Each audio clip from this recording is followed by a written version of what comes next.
Alam nyo guys, wala na akong hahanapin pang iba dito sa motor na to. I mean, yung presyo nito, pwede na akong makakuha ng higher cc, di ba?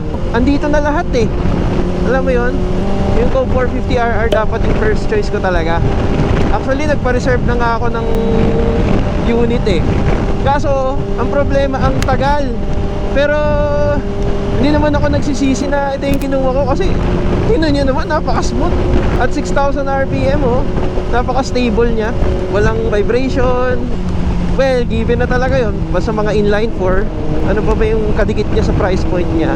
400cc segment but hindi 450SR. Actually, yun din, isa rin sa inaay ko yun. Kaso, naisip ko, bakit hindi na lang natin sagarin? Total, mag-upgrade din naman tayo balang araw di ba?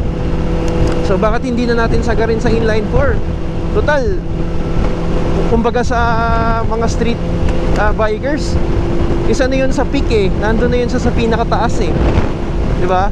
Nasa peak na siya ng yung tunog niya. Performance, syempre, basta inline 4, dumudulo talaga yan.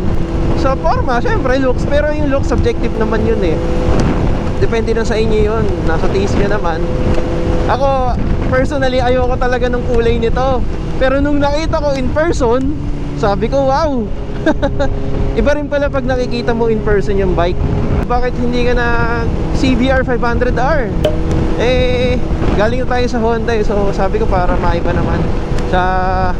Gusto ko rin maranasan yung mga green beast ni Kawasaki. So far, okay na okay yung performance niya sa akin.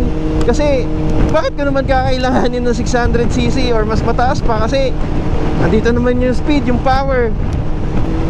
Alam mo, dito sa Pilipinas, wala ka naman paggagamitan unless, nagtatrack ka, di ba?